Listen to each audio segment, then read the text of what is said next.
They call themselves Maya. Some in the younger generation call themselves Mayan Americans. Some speak only Spanish and still others speak only English. But regardless of whether they're facing challenges to their way of life in the fishing communities of Massachusetts or in the farming communities of Nebraska or in the urban communities like South Central LA, the people gathered at this 25th annual meeting of Mayan leaders agree on one thing. They agree on the need to preserve and expand the millennial mission at the heart of Mayan culture.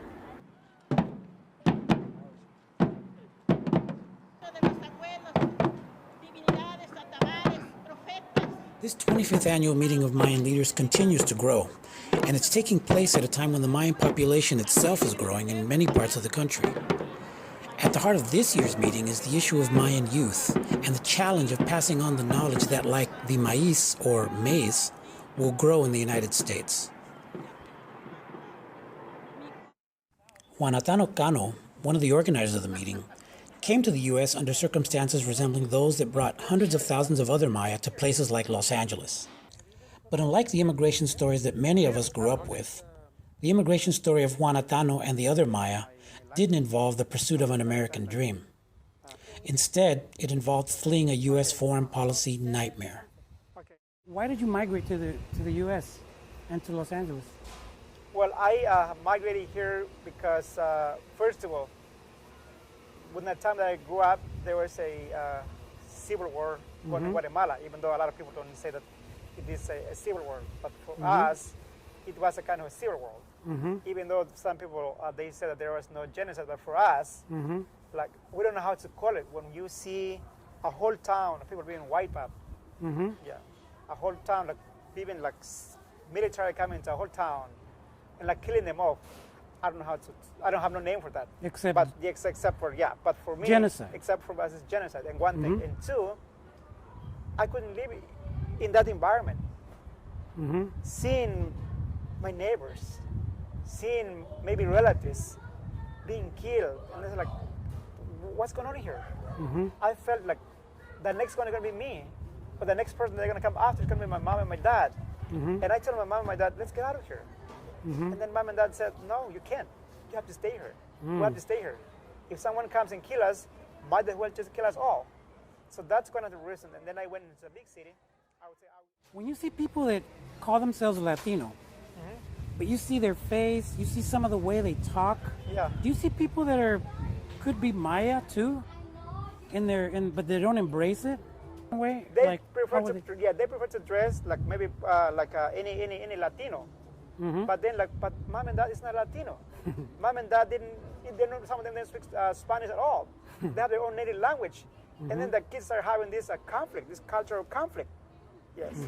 And then when they have go to Maya gatherings, they are dancing their own music, their own marimba. They have their own way of dancing marimba. But then when they do this, the kids say what's wrong? Why don't they dance modern music or classic music? But why is my parents doing this? So the kids, they were started having this cultural shame about their culture, themselves, and their parents. So there was kind of the language that they were having here in the United States.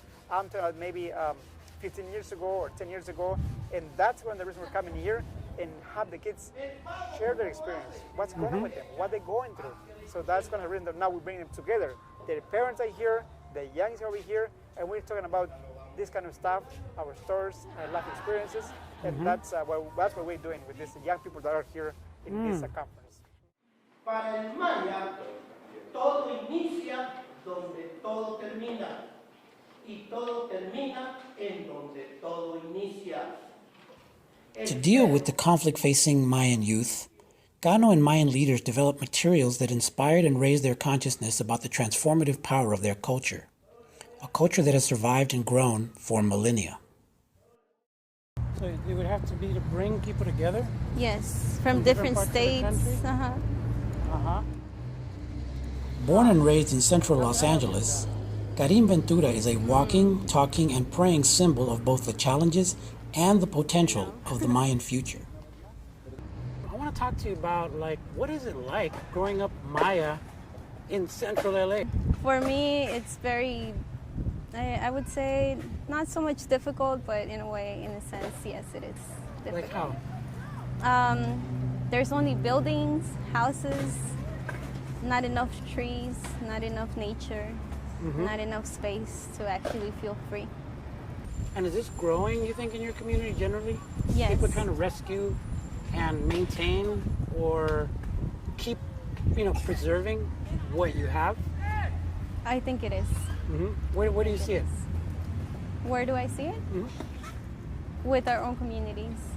And how do you see With it? our own communities, there's more young people wearing the cortes, learning to dance, speaking the language. But it's also thanks to the parents, because we've also asked for them to please do so. We need that from them, because we can't teach ourselves. We need something from them. They know, but they don't want to tell us. But we ask them, we beg them, please tell us, we want to know. Todo el mundo maya es diferente al mundo occidental, todo. Y para entenderlo hay que pensar como maya. The cultural seeds planted at the meeting are centered in Mayan relationships and in their sacred texts, known as the códices. Thanks to the learning of previous meetings and to the learning she gained from the códices, Karina is now a leader of her people, one of the few Maya, youth or adult, who can speak at the table of elders, one of the primary leadership bodies of the Maya. Tell me, when you first started reading the códices, what did that feel like to you? I wanted to learn more. Then how could I say I know myself when I don't even know? And what happened when you really started taking in and getting the knowledge? I knew what I had to do. I knew what I need to do and where I'm going, where am I headed to. It gives me strength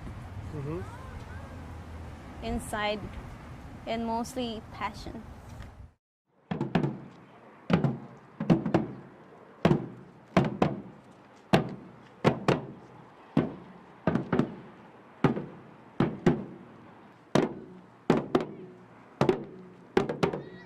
For the sake of Maya in the United States generally, and for the sake of the rest of us, we should all hope that the Maya are successful in preserving, expanding, and sharing their millennial culture with us.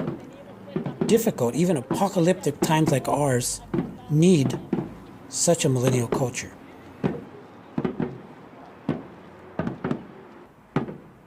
For Americans, I'm Roberto Lovato.